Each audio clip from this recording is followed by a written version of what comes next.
અને ભાગવત કથા એવી છે, મુક્તિ કરતલે સ્થિતા.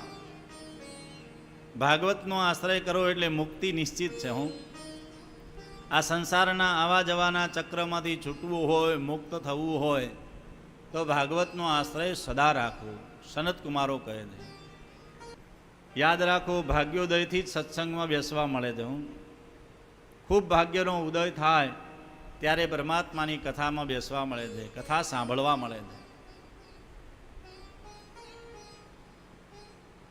જેના જીવનમાં બહુ પાપો હોય, બહુ દુષ્કર્મો હોય, ખરાબ કાર્યો હોય, એવા જીવોને બહુ ભગવાનની કથામાં રુચિ લાગતી નથી. પણ પરમાત્મા એવા ભક્તોને જ કથા આપે છે કે જે પરમાત્માના થવા માગે છે. અને ભાગવતી કથા અને માં ભગવતી ગંગાજીનો કિનારો, આવું ઉત્તમ સ્થાન આપણા માટે સૌભાગ્ય કહેવાય. જે ભગવાનની કથા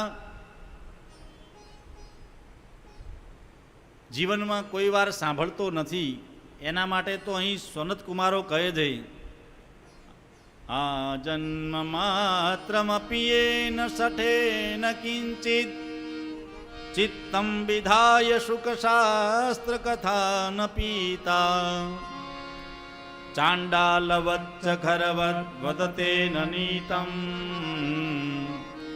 મિથ્યા સ્વજન્મ જનની જની દુઃખ ભાયા. એનો જન્મારો નિષ્ફળ ગયો છે. હું જેણે જીવનમાં એકવાર ભાગવત કથા નથી સાંભળી, આ સુખ શાસ્ત્રનું જેણે પાન નથી કર્યું, અરે એનું જીવન તો ચાંડાલ વચ્ચ, ચાંડાલ જેવું ગણાય. અને ખરવત, ખરવત એટલે સંસ્કૃતમાં ખરને